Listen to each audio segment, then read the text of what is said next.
ಪ್ರಿಯ ವಿದ್ಯಾರ್ಥಿಗಳೇ, ಸಂಗೀತ ಕಲಿಕಾ ತರಗತಿಗೆ ತಮ್ಮೆಲ್ಲರೂ ಸಹಿತ ಸ್ವಾಗತ ಕೋರುತ್ತಾ ಮಕ್ಕಳೇ, ಇವತ್ತು ನಾವು ಸಮಾಜ ವಿಜ್ಞಾನ ವಿಷಯದ ವ್ಯವಹಾರ ಅಧ್ಯಯನ ವಿಭಾಗದ ಮೊದಲ ಅಧ್ಯಾಯವಾಗಿರ್ತಕ್ಕಂತಹ ವ್ಯವಹಾರ ನಿರ್ವಹಣೆ, ಈ ಒಂದು ಅಧ್ಯಾಯದಿಂದ ನಾವು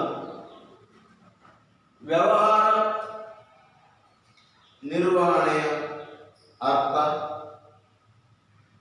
ವ್ಯವಹಾರ ನಿರ್ವಹಣೆಯ ತತ್ವಗಳ ಬಗ್ಗೆ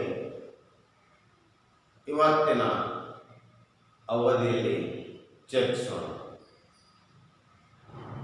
ಮಕ್ಕಳೇ, ಇವತ್ತು ನೀವೆಲ್ಲ ಜೊತೆ ಗೊತ್ತಿದ್ದ ಹಾಗೆ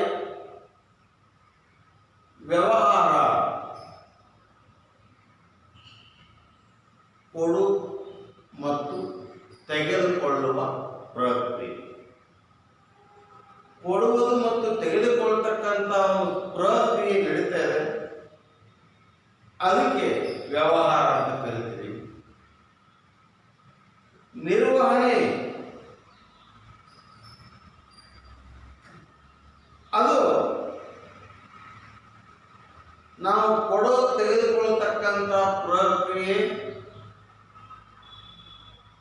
ಕ್ರಮಬದ್ಧವಾಗಿ ವ್ಯವಸ್ಥಿತವಾಗಿ ನಡೆಯುವ ಹಾಗೆ ನೋಡಿಕೊಳ್ತಕ್ಕಂಥದ್ದು ನಿರ್ವಹಣೆ.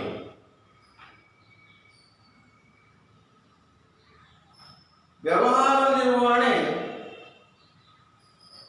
ಎಲ್ಲ ಸಂಸ್ಥೆಗಳಿಗೂ ಸಹಿತ ಅವಶ್ಯಕವಾಗಿ ಬೇಕು.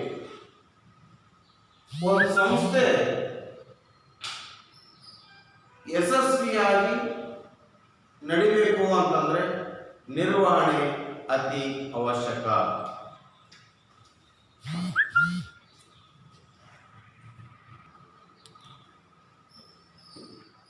ಹೀಗೆ ಒಂದು ಸಂಸ್ಥೆ ಸರಿಯಾದ ರೀತಿಯಲ್ಲಿ ನಡ್ಕೊಂಡು ಹೋಗಬೇಕು ಅಂತಂದ್ರೆ ನಿರ್ವಹಣೆಯ ಜವಾಬ್ದಾರಿ ಬಹಳಷ್ಟು ಪ್ರಮುಖವಾದದ್ದು. ಆ ವ್ಯವಹಾರ ನಿರ್ವಹಣೆ ಅಂತಕ್ಕಂಥದ್ದು ಅದು ದೊಡ್ಡದೇ ಆಗಿರಲಿ ಅಥವಾ ಚಿಕ್ಕದಾಗಿರಲಿ ಅಥವಾ ಲಾಭ ಸಹಿತವಾಗಿರಲಿ ಅಥವಾ ಲಾಭ ರಹಿತವಾಗಿರಲಿ, ನಿರ್ವಹಣೆ ಅಂತಕ್ಕಂಥದ್ದು ಬಹಳಷ್ಟು ಪ್ರಮುಖವಾಗಿತ್ತು. ಮತ್ತೆ ನಿರ್ವಹಣೆ ಅಂತಕ್ಕಂಥದ್ದು ಉತ್ಪಾದನಾ ಸಂಸ್ಥೆಗಳಾಗಲಿ ಅಥವಾ ಅನುತ್ಪಾದನಾ ಸಂಸ್ಥೆಯಾಗಲಿ ವ್ಯವಹಾರ ನಿರ್ವಹಣೆ ಅಂತಕ್ಕಂಥದ್ದು ಅದಕ್ಕೆ ಅನ್ವಯ ಆಗ್ತದೆ. ಈಗಿದ್ದ ಮೇಲೆ ನಿರ್ವಹಣೆ ಅಂದ್ರೆ ಮತ್ತು ಆ ನಿರ್ವಹಣೆಗೆ ತಜ್ಞರು ನೀಡಿರ್ತಕ್ಕಂತಹ ವ್ಯಾಖ್ಯಾನಗಳನ್ನು ಕುರಿತು ಈಗ ಚರ್ಚಿಸೋಣ. ಹಾಗಾದರೆ ನಿರ್ವಹಣೆಯ ಅರ್ಥ.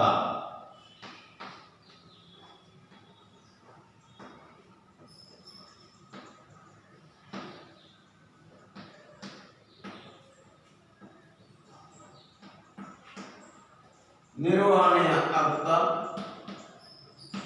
ಮತ್ತು ವ್ಯಾಖ್ಯೆಗಳು.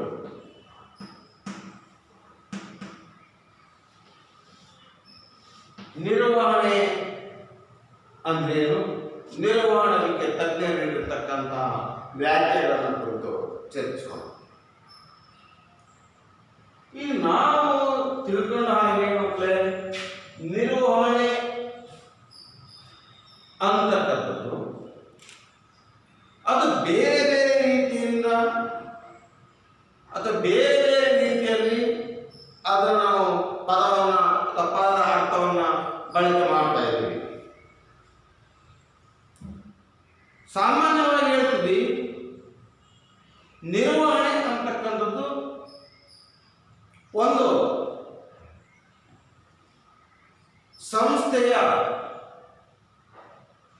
ಚಟುವಟಿಕೆಗಳನ್ನು ನಿರ್ವಹಿಸುವ ಒಂದು ಪ್ರಕ್ರಿಯೆ.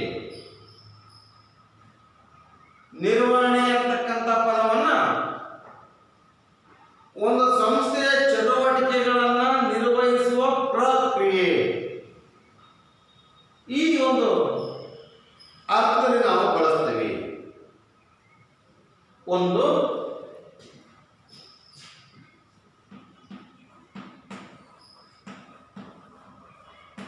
ಸಂಸ್ಥೆಯ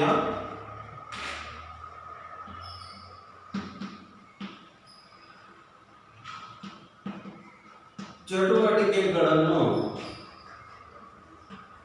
ನಿರ್ವಹಿಸುವ ಪ್ರಕ್ರಿಯೆ.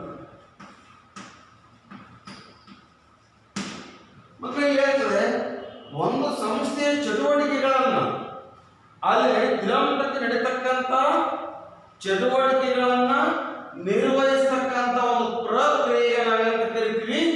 ನಿರ್ವಹಣೆ ಎಂದು ಕರೆಯುತ್ತೇವೆ. ಇಲ್ಲಿ ನಿರ್ವಹಣೆ ಅಂತಕ್ಕಂಥ ಪದ ಒಂದು ಅಧ್ಯಯನ ಕ್ಷೇತ್ರ ಅಥವಾ ಜ್ಞಾನದ ಶಾಖೆ ಎಂಬ ಅರ್ಥದಲ್ಲಿ ಬಳಸಲಾಗ್ತಾ ಇದೆ. ಅಧ್ಯಯನ ಕ್ಷೇತ್ರ ಅಥವಾ ಜ್ಞಾನದ ಶಾಖೆ ಅಂತೇಳಿ ಅದನ್ನ ನಿರ್ವಹಣೆಯನ್ನು ನಾವಿಲ್ಲಿ ಕರಿತೀವಿ. ಹಾಗಾದ್ರೆ ತಜ್ಞರು ನೀಡಿರ್ತಕ್ಕಂಥ ವ್ಯಾಖ್ಯೆಗಳಿಗೆ ನಾವು ಬಂದ ಜೆ.ಎಲ್.ಹೇನ್ಸ್ ಅವರು ಹೇಳ್ತಾರೆ, ನಿರ್ವಹಣೆ ಎಂಬುದು ಬೇರೆಯವರಿಂದ ಕೆಲಸ ಮಾಡಿಸುವ ಒಂದು ಕಲೆ. ಬೇರೆಯವರಿಂದ ಒಂದು ಕೆಲಸವನ್ನ ಮಾಡಿಸುವ ಕಲೆ ನಿರ್ವಹಣೆ.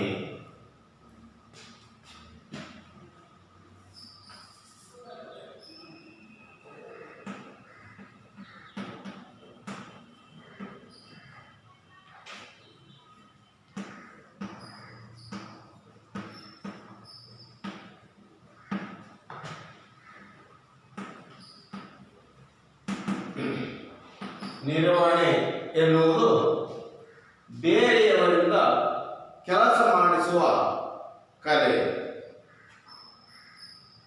ಇದು ಹೇನ್ಸ್ ಅವರ ಪ್ರಕಾರ. ಟೆರ್ರಿ ಅವರ ಪ್ರಕಾರ ನಿರ್ವಹಣೆ ಅಂತಕ್ಕಂಥದ್ದು ಜನರ ಮತ್ತು ಸಂಪನ್ಮೂಲಗಳ ಬಳಕೆಯಿಂದ ಸಂಸ್ಥೆಯ ಉದ್ದೇಶಗಳ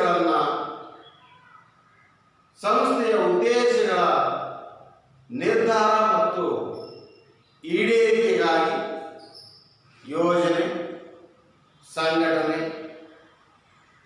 ಕ್ರಿಯಾಶೀಲಗೊಳಿಸುವಿಕೆ ಮತ್ತು ನಿಯಂತ್ರಣಗಳನ್ನು ಒಳಗೊಂಡಿರತಕ್ಕಂಥ ಒಂದು ಪ್ರತ್ಯೇಕವಾದಂಥ ಪ್ರಕ್ರಿಯೆ. ಈ ಒಂದು ವ್ಯಾಖ್ಯವನ್ನು ನಾವು ಗಮನಿಸಿದಾಗ ನಿರ್ವಹಣೆ ಅನ್ನುವುದು ಇದೊಂದು ಪೂರ್ವ ನಿರ್ಧಾರಿತವಾಗಿರ್ತಕ್ಕಂಥ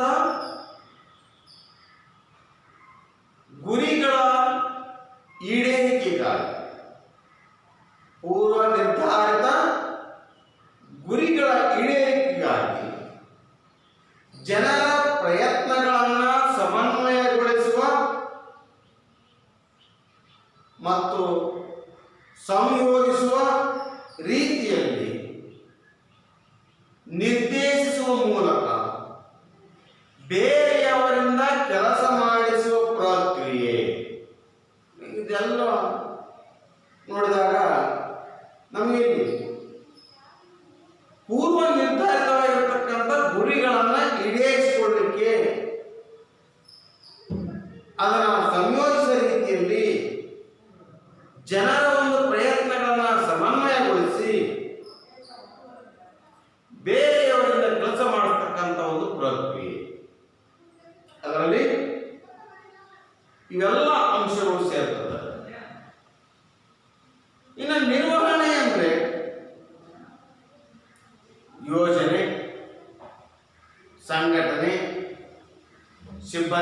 ಪೂರೈಕೆ, ನಿರ್ದೇಶನ, ಸಂಯೋಜನ ಮತ್ತು ನಿಯಂತ್ರಣದಂತಹ ಪ್ರಮುಖ ಕಾರ್ಯಗಳ ಒಟ್ಟು ಮೊತ್ತವನ್ನು ನಿರ್ವಹಣೆ ಎಂದು ಕರೆಯುತ್ತೇವೆ.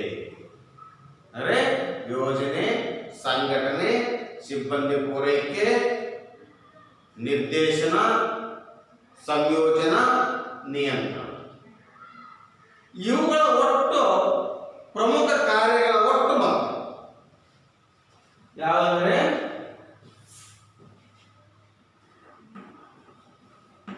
ಯೋಜನೆ, ಸಂಘಟನೆ, ನಿರ್ದೇಶನ, ಸಂಯೋಜನೆ ಮತ್ತು ನಿಯಂತ್ರಣ. ಇವುಗಳ ಕಾರ್ಯಗಳ ಒಟ್ಟು ಮೊತ್ತ ಯೋಜನೆ, ಸಂಘಟನೆ, ನಿರ್ದೇಶನ, ಸಂಯೋಜನೆ, ನಿಯಂತ್ರಣ ಮತ್ತು ಸಿಬ್ಬಂದಿ ಪೂರೈಕೆ. ಇನ್ನೊಂದು ಬರ್ತದೆ ಸಿಬ್ಬಂದಿ ಪೂರೈಕೆ.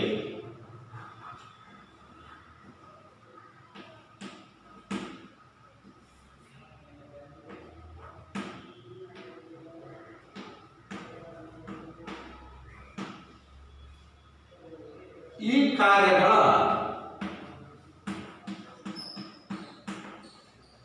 ಒಟ್ಟು ಮೊತ್ತ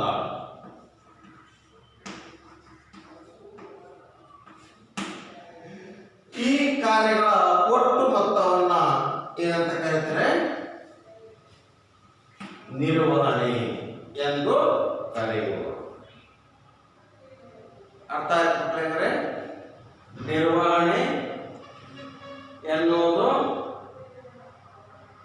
ಬೇರೆಯವರಿಂದ ಕೆಲಸ ಮಾಡಿಸುವ ಒಂದು ಕಲೆಯನ್ನು ಕರೀತಾರೆ. ಒಂದು ಸಂಸ್ಥೆಯ ಚಟುವಟಿಕೆಗಳನ್ನು ನಿರ್ವಹಿಸುವ ಒಂದು ಪ್ರಕ್ರಿಯೆಗೆ ನಿರ್ವಹಣೆ ಅಂತ ಕರೀತಾರೆ. ಯೋಜನೆ, ಸಂಘಟನೆ, ಸಿಬ್ಬಂದಿ ಪೂರೈಕೆ, ನಿರ್ದೇಶನ, ಸಂಯೋಜನೆ ಮತ್ತು ನಿಯಂತ್ರಣಂತಹ ಇವುಗಳ ಕಾರ್ಯಗಳ ಒಟ್ಟು ಮೊತ್ತವನ್ನು ಏನಂತ ಕರೀತಾರೆ? ನಿರ್ವಹಣೆ ಎಂದು ಕರೆಯುವರು. ಹಾಗಾದರೆ ನಿರ್ವಹಣೆಯ ತತ್ವಗಳು ಯಾವುವು?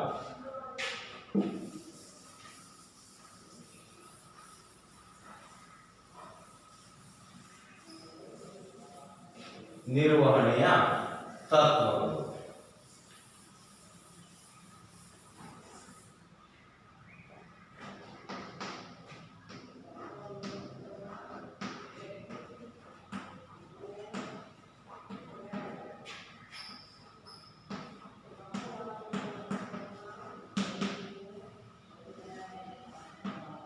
ನಿರ್ವಹಣೆಯ ತತ್ವಗಳು.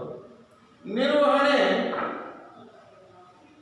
ಒಂದು ವ್ಯವಹಾರ ಸಂಸ್ಥೆಯು ಸುಗಮವಾಗಿ ಹಾಗೂ ದಕ್ಷ ರೀತಿಯಲ್ಲಿ ನಿರ್ವಹಿಸಬೇಕಾದರೆ ಕೆಲವು ತತ್ವಗಳನ್ನು ಅಳವಡಿಸಿಕೊಳ್ತಕ್ಕಂಥದ್ದು ಬಹಳಷ್ಟು ಮುಖ್ಯ. ಹಾಗಾಗಿ ಯಾವ್ಯಾವ ಒಂದು ತತ್ವಗಳನ್ನು ಅಳವಡಿಸಿಕೊಳ್ಬೇಕು? ಮೊದಲನೇದು ಕಾರ್ಯ ವಿಭಜನೆ. ಒಂದು ಕಾರ್ಯ ವಿಭಜನೆ.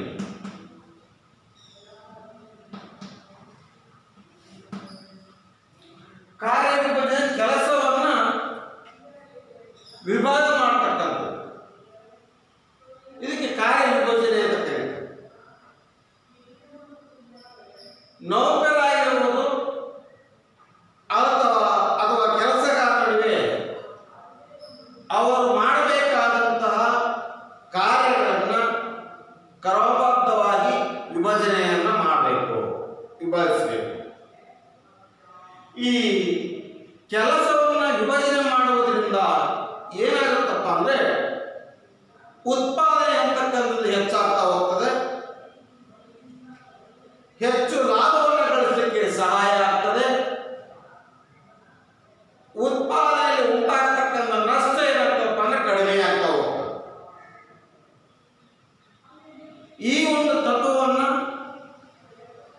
ಸಂಸ್ಥೆಯ ಎಲ್ಲ ವಿಭಾಗಗಳನ್ನು ಸಹಿತ ಅಳವಡಿಸಿಕೊಳ್ಳಬಹುದು. ಯಾವನ್ನ? ಕಾರ್ಯ ವಿಭಜನೆ. ನೋಡಿ, ಹಾಗಾದ್ರೆ ಕೆಲಸವನ್ನ ನೌಕರರ ನಡುವೆ ಅಥವಾ ಕೆಲಸಗಾರರ ನಡುವೆ ಅವರು ಮಾಡಬೇಕಾದಂತಹ ಕಾರ್ಯಗಳನ್ನ ಕ್ರಮಬದ್ಧವಾಗಿ ವಿಭಜನೆಯನ್ನ ಮಾಡುವುದು ಅಥವಾ ಹಂಚಿಕೆಯನ್ನ ಮಾಡುವುದು. ಕಾರ್ಯ ವಿಭಜನೆಯನ್ನ ಮಾಡುವುದರಿಂದ ಸಂಸ್ಥೆಗೆ ಹೆಚ್ಚು ಉತ್ಪಾದನೆ ಆಗುತ್ತದೆ, ನಷ್ಟ ಕಡಿಮೆಯಾಗುತ್ತದೆ, ಹೆಚ್ಚು ಲಾಭವನ್ನು ಸಹಿತ ತರುವಲ್ಲಿ ಈ ಒಂದು ತತ್ವ ಬಹಳಷ್ಟು ಪ್ರಮುಖವಾದದ್ದು. ಇನ್ನು ಎರಡನೇದು ಅಧಿಕಾರ ಮತ್ತು ಜವಾಬ್ದಾರಿ.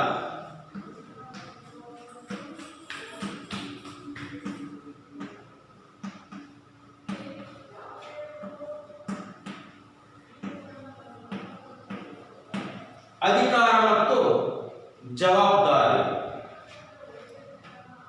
ಇಲ್ಲಿ ಎರಡು ಅಂಶಗಳು ಆಡಳಿತಗಾರನ ಅಧಿಕಾರ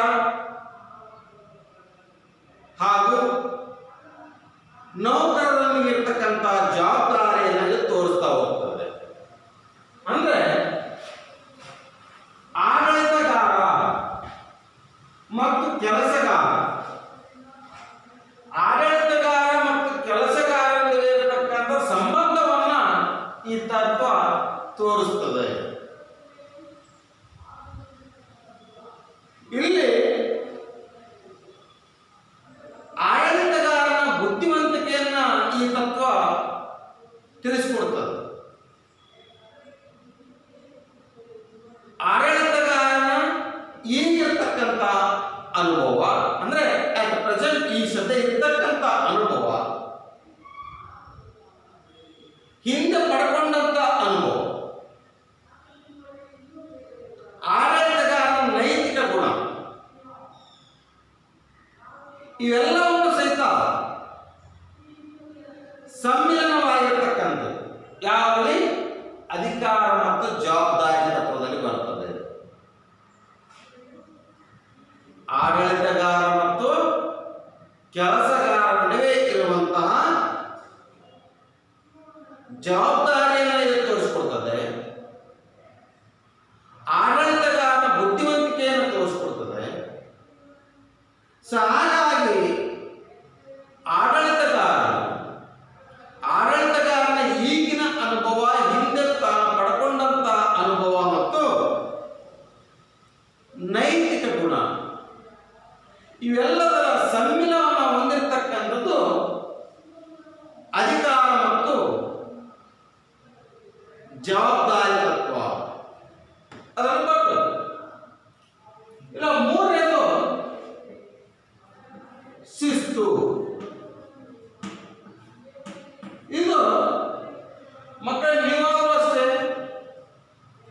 ಓದುವಂತಹ ಸಂದರ್ಭದಲ್ಲಿ ಇದು ತಮ್ಮ ಜೀವನದಲ್ಲಿ ಅಳವಡಿಸಿಕೊಳ್ತಕ್ಕಂಥದ್ದು ಬಹಳಷ್ಟು ಪ್ರಮುಖ. ಎಷ್ಟು ಶಿಸ್ತುಬದ್ಧವಾಗಿ ಓದ್ತೀವಿ, ಎಷ್ಟು ಕ್ರಮಬದ್ಧವಾಗಿ ಓದ್ತೀವಿ, ಅಷ್ಟು ವಿದ್ಯಾರ್ಥಿ ದೇವತೆ ನಮಗೆ ಒಲಿಲಿಕ್ಕೆ ಸಾಧ್ಯ ಆಗ್ತದೆ ಮಕ್ಕಳೇ. ಹಾಗೆಯೇ ಇಲ್ಲಿ ಆಡಳಿತಗಾರ ಮತ್ತು ನೌಕರರ ಮಧ್ಯೆ ಕಾರ್ಯಪ್ರವರ್ತಕ ಗುಣಗಳನ್ನ ಎಲ್ಲ ಹಂತಗಳಲ್ಲಿ ಇರುವುದನ್ನು ಇದು ಬಿಂಬಿಸ್ತಾ ಹೋಗ್ತದೆ. ಇಂತಹ ಒಂದು ಗುಣಗಳು ಸಂಘಟನೆಯ ಸಾಧನೆಗಳನ್ನು ಪೂರೈಸ್ತಾ ಹೋಗ್ತದೆ. ಹಿರಿಯ ಅಧಿಕಾರಿಗಳಲ್ಲಿ ಶಿಸ್ತು ಮತ್ತು ಸ್ಪಷ್ಟತೆ, ನಿಷ್ಪಕ್ಷಪಾತವಾಗಿರಬೇಕು. ಯಾಕೆಂದ್ರೆ ಅಧಿಕಾರಿ ತಾನು ಮೊದಲು ಶಿಸ್ತುಬದ್ಧವಾಗಿ, ಸ್ಪಷ್ಟವಾಗಿ, ನಿಷ್ಪಕ್ಷಪಾತವಾಗಿ ಇದ್ರೆ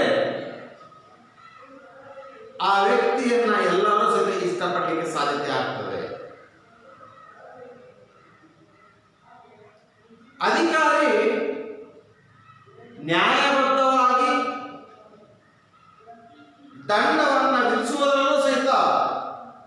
ಇರಬೇಕು. ತೀರ್ಮಾನವನ್ನು ಕೊಡುವುದರಲ್ಲಿ, ನ್ಯಾಯವನ್ನು ದೊರಕಿಸಿಕೊಡುವಲ್ಲಿ ಅಧಿಕಾರಿ ಶಿಸ್ತುಬದ್ಧನಾಗಿರಬೇಕು ಅಂತಕ್ಕಂಥ. ಹೀಗಿದ್ದಾಗ ಒಂದು ಸಂಸ್ಥೆ ಉತ್ತುಂಗಕ್ಕೆ ಏರಲು ಸಾಧ್ಯ ಅಂತಕ್ಕಂಥ ಅಂಶ ತಿಳಿದು ಬರ್ತದೆ. ಏಕರೂಪದ ಆಜ್ಞೆ.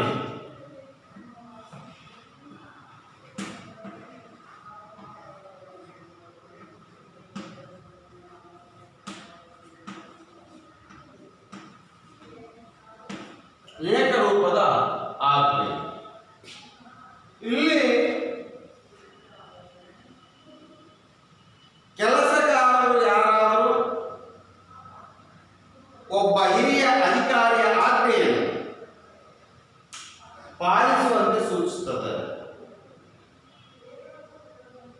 ಹಿರಿಯ ಅಧಿಕಾರಿಯಾಗಿರ್ತಕ್ಕಂಥವರು ಎಲ್ಲ ಒಂದು ನೌಕರ ವರ್ಗದವರಿಗೆ ಕೆಲಸಗಾರರಿಗೆ ಅನ್ವಯವಾಗುವಂತೆ ಆಜ್ಞೆಯನ್ನು ಒಂದೇ ರೀತಿಯಲ್ಲಿ ಕೇಳ್ತಾರೆ. ಆ ಒಂದು ಆಜ್ಞೆಯನ್ನ ಅಂದ್ರೆ ಹಿರಿಯ ಅಧಿಕಾರಿ ಹೇಳಿದಂತ ಆಜ್ಞೆಯನ್ನ ಆ ಕೆಲಸಗಾರ ಅಥವಾ ನೌಕರರು ಹೇಳೋಕು ಪಾಲನೆಯನ್ನ ಮಾಡಲೇಬೇಕಾಗುತ್ತದೆ. ಇದು ಆಜ್ಞೆ. ಇನ್ನು ಆದೇಶ.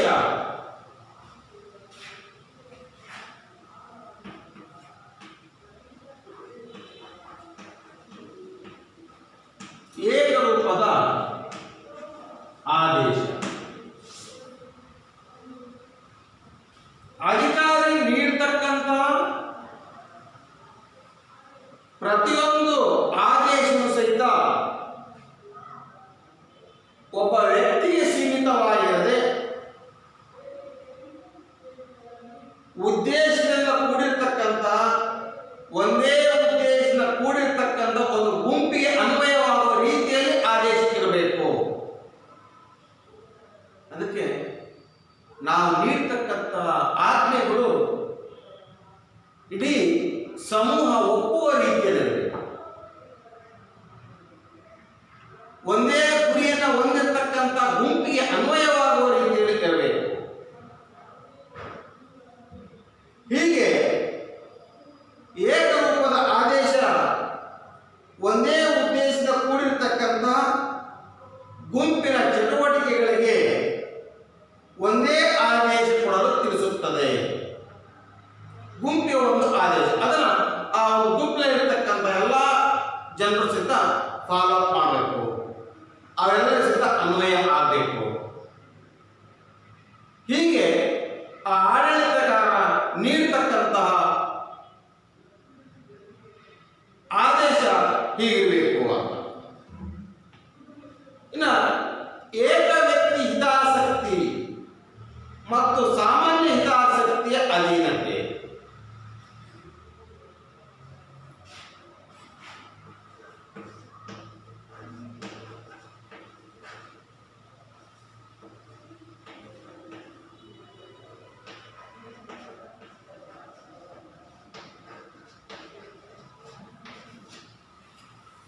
ಏಕ ವ್ಯಕ್ತಿ ಹಿತಾಸಕ್ತಿ ಮತ್ತು ಸಾಮಾನ್ಯ ಹಿತಾಸಕ್ತಿ.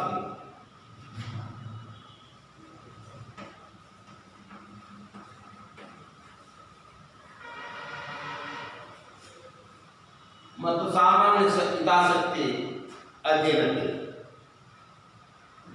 ಈ ಒಂದು ತತ್ವವು ನಿರ್ವಹಣೆಯು ಏಕ ವ್ಯಕ್ತಿಯ ಹಿತಾಸಕ್ತಿಯ ಭಿನ್ನಾಭಿಪ್ರಾಯವನ್ನು, ಸಾಮಾನ್ಯ ಗುರಿಗಳನ್ನು ತಲುಪುವಲ್ಲಿ ಪ್ರತಿಬಂಧಕವಾಗಿರಬಾರದು. ಅಂದ್ರೆ ಒಬ್ಬ ವ್ಯಕ್ತಿಯ ಹಿತಾಸಕ್ತಿಗೆ ತಕ್ಕಂತ ಅಭಿಪ್ರಾಯವನ್ನು ಹೇಳಬಾರದು. ಆ ಒಂದು ಆಡಳಿತಗಾರ ಇಡೀ ಒಂದು ಗುಂಪಿಗೆ ಆದೇಶವನ್ನು ನೀಡಬೇಕು.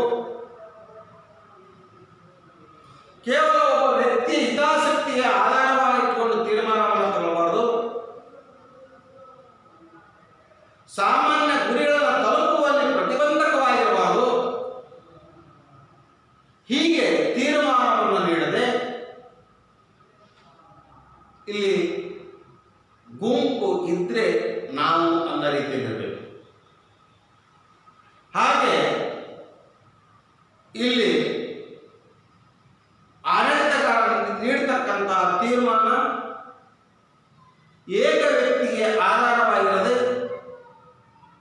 ಸಮೂಹವನ್ನು ಆಧಾರವಾಗಿಟ್ಕೊಂಡು ತೀರ್ಮಾನಗಳನ್ನು ತಗೊಳ್ಬೇಕು ಅಂತಕ್ಕಂಥ ಅಂಶವನ್ನು ಈ ತತ್ವ ತಿಳಿಸಿಕೊಡ್ತದೆ.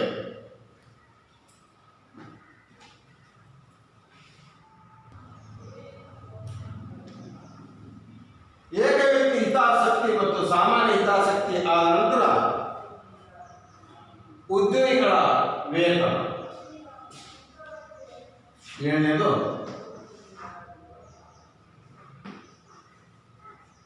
ಉದ್ಯೋಗಿಗಳ ವೇತನ. ಇಲ್ಲಿ ಕೆಲಸಗಾರ ತಾನು ಮಾಡಿದಂತಹ ಕೆಲಸಕ್ಕೆ ತಕ್ಕ ಹಾಗೆ ಉದ್ಯೋಗಿಗಳಿಗೆ ಪ್ರಾಮಾಣಿಕತೆಯಿಂದ ಕೂಡಿದಂತಹ ವೇತನವನ್ನು ನೀಡಬೇಕು. ಇಲ್ಲಿ ನಾವು ನೀಡತಕ್ಕಂತಹ ವೇತನ ಎಲ್ಲ ಉದ್ಯೋಗಿಗಳನ್ನ ಸಮಾಧಾನಪಡಿಸುವಂತಹ ವೇತನವನ್ನು ನೀಡುವುದು. ಇಲ್ಲಿ ಇಲ್ಲ ಅಂತಂದ್ರೆ ಹೆಚ್ಚು ಲಾಭವನ್ನು ಗಳಿಸತಕ್ಕಂತಹ ಕೆಲಸಗಳು ಆಗೋದಿಲ್ಲ. ಆ ನಿರ್ವಹಣೆಗೆ ಸಹಿತ ತಪ್ಪಾಗಿರ್ತಕ್ಕಂತಹ ಕೆಲಸ ಅಥವಾ ಉತ್ಪಾದನೆಯಲ್ಲಿ ನಷ್ಟವೂ ಸಹಿತ ಹೆಚ್ಚಾಗಲಿಕ್ಕೆ ಸಾಧ್ಯತೆ ಇದೆ. ಹಾಗಾಗಿ ವೇತನ ಅಥವಾ ಉದ್ಯೋಗಿಗಳ ವೇತನವನ್ನು ಬಂದಾಗ ಉದ್ಯೋಗಿಗಳಿಗೆ ಆಡಳಿತಗಾರ ನೀಡತಕ್ಕಂತಹ ವೇತನವು ಪ್ರಾಮಾಣಿಕತೆಯಿಂದ ಕೂಡಿರಬೇಕು. ಎಲ್ಲ ನೌಕರರನ್ನು ಸಮಾಧಾನ ತರುವಂತಹ ವೇತನವನ್ನು ನೀಡಬೇಕು ಅಂತೇಳಿ ಈ ತತ್ವ ತಿಳಿಸಿಕೊಡ್ತದೆ. ಇನ್ನು ಕೇಂದ್ರೀಕೃತ ನಿರ್ವಹಣೆ.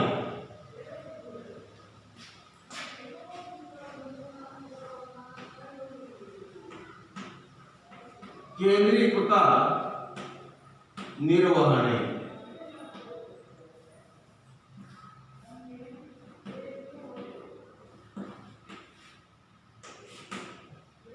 ಕೇಂದ್ರೀಕೃತ ನಿರ್ವಹಣೆ. ಇಲ್ಲಿ ಈ ಒಂದು ತತ್ವದ ಪ್ರಕಾರ ಅಧಿಕಾರ ಕೇಂದ್ರೀಕೃತವಾಗಿದ್ದು ವ್ಯಾಪಾರ ಸಂಘಟನೆಗೆ ಉತ್ತಮ ಫಲವನ್ನು ದೊರಕುವಂತಿರಬೇಕು.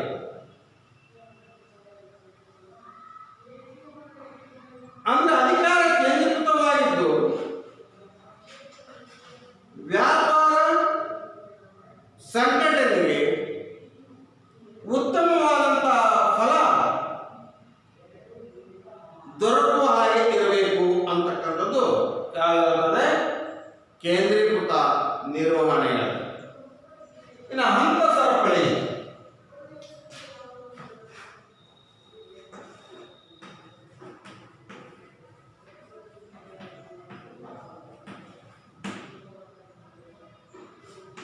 ಹಂತ ಸರಪಳಿ ಇಲ್ಲಿ ನಾವು ಪ್ರತಿ ಸಂಘಟನೆಯಲ್ಲೂ ಅಧಿಕಾರಿ ವರ್ಗದ ಹಂತಗಳಿರಬೇಕು, ಅಧಿಕಾರದ ಶ್ರೇಣಿಗಳಿರಬೇಕು.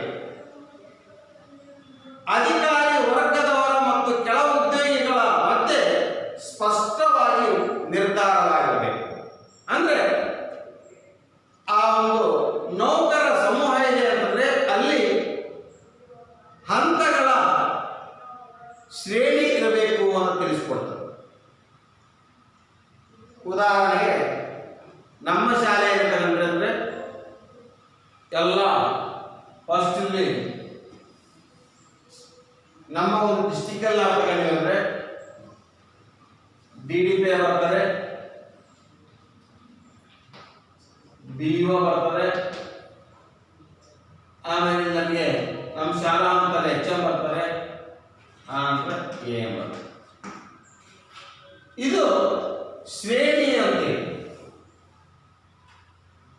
ಹೀಗೆ ನೌಕರ ವರ್ಗದ ಪ್ರತಿಯೊಂದು ಹಂತದಲ್ಲೂ ಸಹಿತ ಈ ಒಂದು ಸರಪಳಿಯ ವ್ಯವಸ್ಥೆ ಇರಬೇಕು. ಆಗಿದ್ದ ಮಾತ್ರ ಇಲ್ಲಿ ಅಧಿಕಾರ ವರ್ಗ ಮತ್ತು ಕೆಳ ಉದ್ಯೋಗಿಗಳ ನಡುವೆ ಮತ್ತೆ ಸ್ಪಷ್ಟವಾಗಿರ್ತಕ್ಕಂಥ ನಿರ್ಧಾರ ಗೊತ್ತಾಗ್ತದೆ. ಇಲ್ಲ ಇಲ್ಲಿ ಅಧಿಕಾರಿ ವರ್ಗದವರು ಯಾರು, ನೌಕರ ವರ್ಗದವರು ಯಾರು ಅಂತಕ್ಕಂಥ ಒಂದು ಸಹಿತ ಸ್ಪಷ್ಟವಾಗಿ ತಿಳಿಯದ ಹಾಗೆ ಆಗುತ್ತದೆ. ಆ ದೃಷ್ಟಿಯಿಂದ ಅಧಿಕಾರಿ ವರ್ಗದವರ ಮತ್ತು ನೌಕರರ ಮಧ್ಯೆ ಸ್ಪಷ್ಟವಾದಂತಹ ನಿರ್ಧಾರ ಅಂತಕ್ಕಂಥದ್ದು ಇರಬೇಕು. ಇನ್ನು 15 ಸಮಾನತೆ.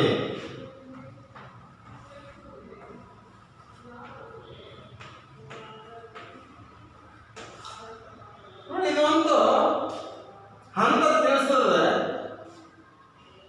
ಸಮಾನತೆ ಅಧಿಕಾರ ವರ್ಗ ಮತ್ತು ಸಾಮಾನ್ಯ ವರ್ಗದವರ ನಡುವೆ ಸಮಭಾವ ಇರಬೇಕು, ಹೊಂದಾಣಿಕೆ ಗುಣವನ್ನು ಹೊಂದಿರಬೇಕು. ಹಾಗಿದ್ದಾಗ ಕೆಲಸ ಕಾರ್ಯಗಳು ಸ್ಪಷ್ಟವಾಗಿ ನಡೆಯಲಿಕ್ಕೆ ಸಾಧ್ಯ ಆಗ್ತದೆ. ಅಧಿಕಾರಿ ವರ್ಗದವರ ಮಧ್ಯೆ ಮತ್ತು ನೌಕರ ವರ್ಗದವರ ಮಧ್ಯೆ ಸಮಾನತೆಯನ್ನು ಕಾಣಬೇಕು. ಹಾಗೆ ಸಮಾನತೆ ಕಾಣುವುದರಿಂದ ಹೊಂದಾಣಿಕೆಯ ಗುಣಗಳು ಬೆಳೆಯಲಿಕ್ಕೆ ಸಾಧ್ಯ ಆಗ್ತದೆ. ಕೆಲಸ ಹೆಚ್ಚು ಸ್ಪಷ್ಟವಾಗಿ ಬೇಗ ಆಗ್ತದೆ, ಹೆಚ್ಚು ಲಾಭವನ್ನು ಗಳಿಸಿಕೊಳ್ತದೆ, ಹೆಚ್ಚು ಉತ್ಪಾದನಶೀಲ ಆಗಲಿಕ್ಕೆ ಸಮಾನತೆ ಬಹಳಷ್ಟು ಪ್ರಮುಖವಾದಂಥ ತತ್ವ.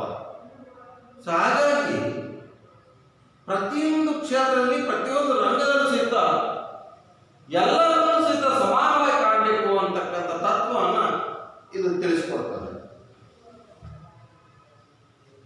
ಇನ್ನು ಉದ್ಯೋಗಿಗಳ ಅಧಿಕಾರ ಅವಧಿಯ ಸ್ಥಿರತೆ.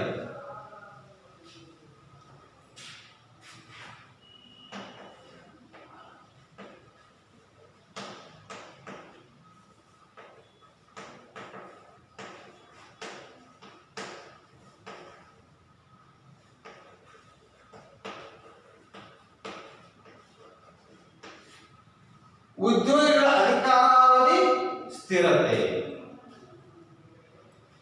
ಇಲ್ಲಿ ವ್ಯವಹಾರ ಸಂಘಟನೆಗಳು ಉದ್ಯೋಗಿಗಳ ಕೆಲಸದಲ್ಲಿ ಒಂದು ಸ್ಥಿರತೆಯನ್ನು ಇರುವ ತತ್ವವನ್ನು ಪಾಲಿಸಬೇಕು.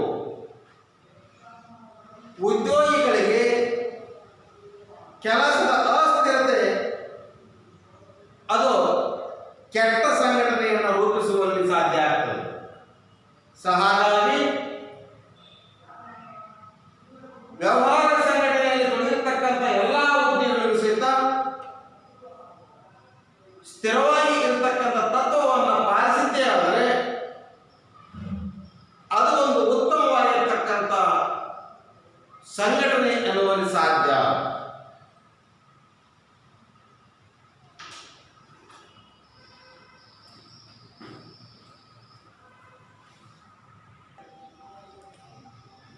ಉದ್ಯೋಗಿಗಳ ಅಧಿಕಾರವನ್ನು ಸ್ಥಿರತೆ ಅಂತಕ್ಕಂಥ ತತ್ವ ಇಲ್ಲಿ ಉದ್ಯೋಗಿಗಳಿಗೆ ಕೆಲಸದ ಅಸ್ಥಿರತೆಯನ್ನು ಉಂಟಾದರೆ ಆ ಸಂಘಟನೆ ಅಂತಕ್ಕಂಥದ್ದು ಕೆಟ್ಟ ಸಂಘಟನೆ ಆಗಲಿಕ್ಕೆ ಸಾಧ್ಯ ಆಗ್ತದೆ. ಹಾಗಾಗಿ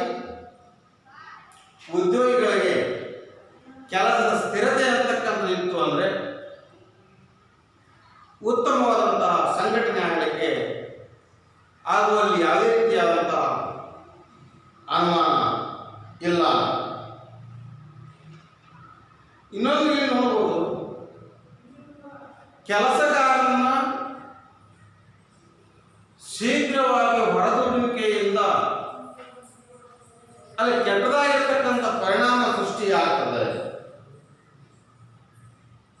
ಹೀಗೆ ಯಾವುದೇ ಒಂದು ಕೆಲಸಗಾರರನ್ನ ಅವರ ಶೀಘ್ರವಾಗಿ ಹೊರಹಾಕದೆ ಇದ್ರೆ ಆ ಸಂಘಟನೆ ಉತ್ತಮವಾಗಿರಲಿಕ್ಕೆ ಸಾಧ್ಯತೆ ಆಗ್ತದೆ, ಯಶಸ್ವಿ ಆಗ್ತದೆ. ಶೀಘ್ರವಾಗಿ ಹೊರ ದೂಡಿತೆ ಆದರೆ ಅದು ಕೆಟ್ಟ ಸಂಘಟನೆಗೆ ನಾಂದಿಯನ್ನ ಹಾರುತ್ತದೆ. ಇನ್ನು 12ನೇದು ನೇತೃತ್ವ ಅಂತ ತತ್ವ. 12 ನೇತೃತ್ವ.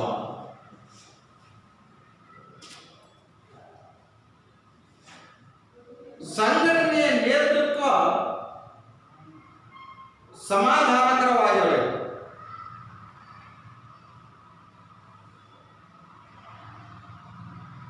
ನಿರ್ವಹಣೆಯ ಮೂಲ ಏರ್ಪಾಡುಗಳನ್ನು ಪೂರ್ಣ ಪ್ರಮಾಣದಲ್ಲಿ ಉತ್ತಮ ದಿಕ್ಕಿನಲ್ಲಿ ತೆಗೆದುಕೊಂಡು ಹೋಗಬೇಕು. ಯಾರು ಸಂಘಟನೆ ನೇತೃತ್ವವನ್ನು ವಹಿಸಿಕೊಂಡಿರ್ತಾರೋ, ಯಾರು ಸಂಘಟನೆಯ ಮುಂದಾಳತ್ವವನ್ನು ವಹಿಸಿಕೊಂಡಿರ್ತಾರೋ ಆ ವ್ಯಕ್ತಿ ಸಮಾಧಾನ ಆಗಿರುತ್ತೆ.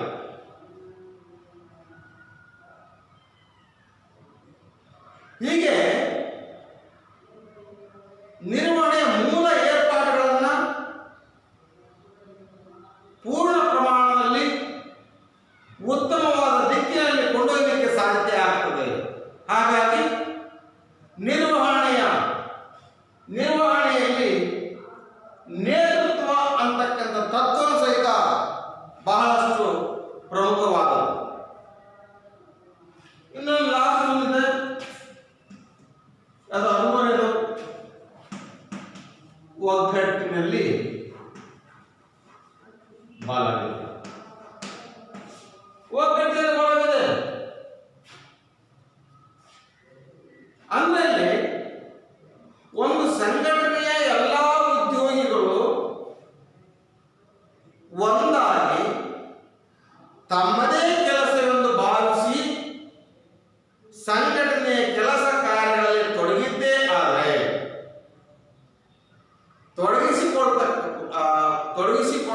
ಆದರೆ ಆ ಸಂಘಟನೆ ಯಶಸ್ವಿ ಸಂಘಟನೆ ಆಗಲಿಕ್ಕೆ ಸಾಧ್ಯತೆ ಇದೆ. ಹೀಗೆ ಒಂದು ಸಂಘಟನೆ ಇರತಕ್ಕಂತಹ ಎಲ್ಲ ಉದ್ಯೋಗಿಗಳು, ಎಲ್ಲ ನೌಕರ ವರ್ಗದವರು ಸಂಘಟನೆಯ ಕೆಲಸವನ್ನು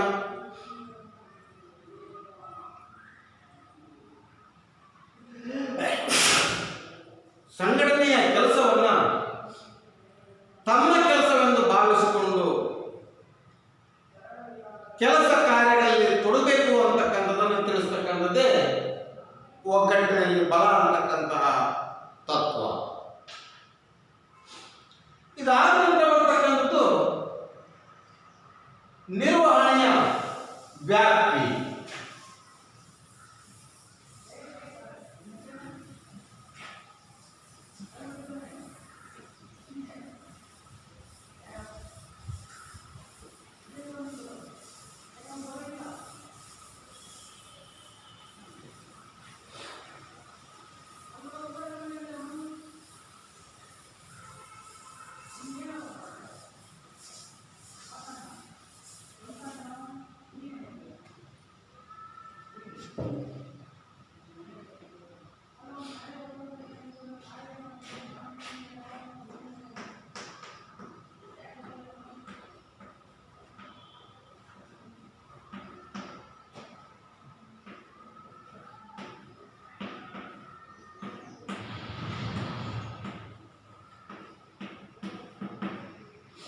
ನಿರ್ವಹಣೆಯ ಕ್ಷೇತ್ರ ವ್ಯಾಪ್ತಿ. ನಿರ್ವಹಣೆಯು ಇತರರ ಶ್ರಮದ ಮೂಲಕ ಕೆಲಸವನ್ನು ಮಾಡಿಸಿಕೊಳ್ಳುವ ಪ್ರಕ್ರಿಯೆ. ನಿರ್ವಹಣೆ ಅಂತಕ್ಕಂಥದ್ದು ಶ್ರಮದ ಮೂಲಕ ಇತರರಿಂದ ಕೆಲಸವನ್ನು ಮಾಡಿಸಿಕೊಳ್ತಕ್ಕಂಥ ಒಂದು ಪ್ರಕ್ರಿಯೆ. ಅಂದ್ರೆ ಬೇರೆಯವರ ಮೂಲಕ ಕೆಲಸವನ್ನು ಮಾಡಿಸಿಕೊಳ್ಳುವುದಕ್ಕಾಗಿ ನಿರ್ವಹಣೆಯು ಚಟುವಟಿಕೆಗಳನ್ನು ಕ್ರಮಬದ್ಧವಾಗಿ ರೀತಿಯಲ್ಲಿ ಅನುಸರಿಸಬೇಕಾಗ್ತದೆ. ಅಂದ್ರೆ ಬೇರೆಯವರಿಂದ ಕೆಲಸವನ್ನು ತಗೋಬೇಕಾದ ಸಹಿತ ಕ್ರಮಬದ್ಧವಾದ ರೀತಿಯನ್ನು ನಾವಲ್ಲಿ ಅನುಸರಿಸಬೇಕಾಗ್ತದೆ. ಈ ಒಂದು ಕ್ರಮಬದ್ಧ ಚಟುವಟಿಕೆಗಳನ್ನ ನಿರ್ವಹಿಸುವುದನ್ನ ಕಾರ್ಯಕ್ಷೇತ್ರ ವ್ಯಾಪ್ತಿ ಅಂತೇಳಿ ಕರೀತಾರೆ. ನಂತರ ಇಲ್ಲಿ ನಿರ್ವಹಣೆಯ ಕಾರ್ಯಗಳನ್ನ, ನಿರ್ವಹಣೆಯ ಕೆಲಸ ಕಾರ್ಯಗಳನ್ನ ವಿವಿಧ ಕ್ಷೇತ್ರಗಳ ಮೂಲಕ ನಿರ್ವಹಿಸಬೇಕಾಗ್ತದೆ. ಅವುಗಳ ಮುಖ್ಯವಾದ ಯೋಜನೆ, ಸಂಘಟನೆ, ಸಿಬ್ಬಂದಿ ಪೂರೈಕೆ, ನಿರ್ದೇಶನ, ಸಂಯೋಜನೆ, ನಿಯಂತ್ರಣ. ಇದು ನಿರ್ವಹಣೆಯ ಕ್ಷೇತ್ರದಲ್ಲಿ ಬರ್ತಕ್ಕಂಥ ವಿವಿಧ ಕ್ಷೇತ್ರಗಳು. ಸೊ ಅದರ ಒಂದೇದು ಯೋಜನೆ, ಸಂಘಟನೆ,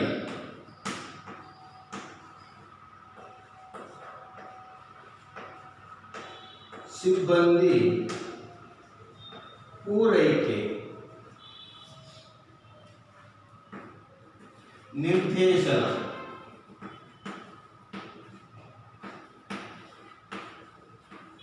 ಸಂಯೋಜನೆ, ನಿಯಂತ್ರಣ.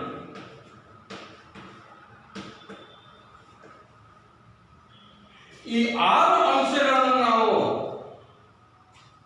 ಗಮನಿಸಿದಾಗ ನಿರ್ವಹಣೆಯ ಕಾರ್ಯಕ್ಷೇತ್ರ ಹೇಗಿದೆ ಅಂತಕ್ಕಂಥ ಅಂಶ ನಮಗೆ ತಿಳಿದು ಬರ್ತದೆ.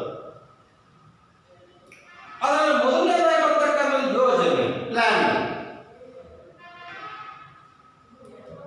ನಿರ್ವಹಣೆಯ ಕಾರ್ಯಕ್ಷೇತ್ರದ ಮುಖ್ಯವಾಗಿರ್ತಕ್ಕಂಥ ಕ್ಷೇತ್ರ ಯಾರಪ್ಪ ಅಂತಂದ್ರೆ ಯೋಜನೆ. ಯೋಜನೆ ಅಂದ್ರೆ ಏನು? ಯೋಜನೆ ಅಂದ್ರೆ ಒಂದು ನಿರ್ದಿಷ್ಟ ಅವಧಿಗೆ ಭವಿಷ್ಯದ ಕಾರ್ಯಾಚರಣೆಗಳನ್ನು ಮುಂದಾಗಿ ನಿರ್ಧರಿಸುವುದು. ಇದಕ್ಕೊಂದು ಒಂದು ನಿರ್ದಿಷ್ಟ ಅವಧಿಗೆ ಭವಿಷ್ಯದ ಕಾರ್ಯಾಚರಣೆಗಳನ್ನು ಮುಂದಾಗಿ ನಿರ್ಧರಿಸುವುದು. ಹೀಗೆ ಯೋಜನೆಯ ಪ್ರಕ್ರಿಯೆಯು ಸಂಸ್ಥೆಯ ಗುರಿಗಳ ಸಾಧನೆಗಾಗಿ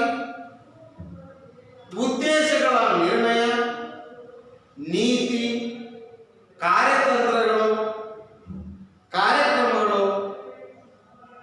ಕಾರ್ಯಾನುಗತಿಗಳ ಮತ್ತು ಪರಿಶಿಷ್ಟಗಳ ನಿರೂಪಣೆಯನ್ನು ಒಳಗೊಂಡಿರ್ತಕ್ಕಂಥದ್ದು ಯಾವಪ್ಪ ಅಂದ್ರೆ ಯೋಜನೆ. ಪ್ರತಿಯೊಬ್ಬ ವ್ಯಕ್ತಿಯ ಜೀವನ ಸಹಿತ ಯೋಜನೆ ಅಂತಕ್ಕಂಥದ್ದು ಬಹಳಷ್ಟು ಮುಖ್ಯ. ಮಕ್ಕಳು ನೀವು ಸಹಿತ ಓದಬೇಕಾದ ಸಹಿತ ಈ ಒಂದು ಯೋಜನೆಯನ್ನ ರೂಪಿಸ್ಕೊಳ್ತಕ್ಕಂಥದ್ದು ಬಹಳಷ್ಟು ಪ್ರಮುಖವಾದ. ಎರಡನೇ ಕ್ಷೇತ್ರ ಸಂಘಟನೆ. ಸಂಘಟನೆ ಅಂದ್ರೆ ಮಾನವ ಶಕ್ತಿ ಮತ್ತು ಭೌತಿಕ ಸಂಪನ್ಮೂಲಗಳನ್ನ ಒಂದೆಡೆ ಸೇರಿಸೋದು. ಮಾನವ ಶಕ್ತಿ ಮತ್ತು ಭೌತಿಕ ಶಕ್ತಿಗಳನ್ನ ಒಂದೆಡೆ ಸೇರಿಸುವುದನ್ನ ಸಂಘಟನೆ ಎಂದು ಕರೆಯುವರು. ಇನ್ನು ಕೆಲವು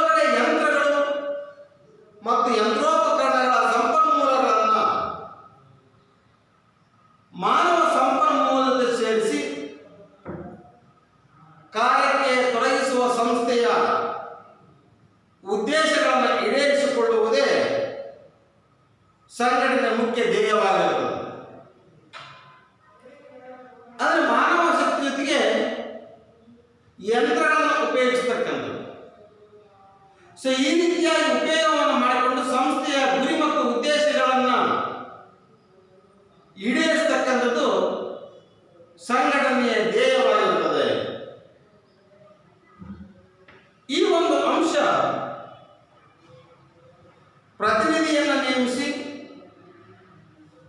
ಇಲಾಖಾ ಪ್ರತಿನಿಧಿಗಳಿಗೆ ಅಗತ್ಯವಾದಂತಹ ಭೌತಿಕ ಸೌಲಭ್ಯಗಳನ್ನು ಒದಗಿಸಿ ಬೇರೆ ಬೇರೆ ಹಂತಗಳ ಕೆಲಸಗಾರರಿಗೆ ಸಮನ್ವಯ ರೀತಿಯಲ್ಲಿ ಕೆಲಸ ಮಾಡಲು ಅನುವು ಮಾಡಿಕೊಡ್ತಕ್ಕಂಥ ಉದ್ದೇಶವನ್ನು ಹೊಂದಿರುತ್ತದೆ. ಯಾವುದು? ಸಂಘಟನೆ.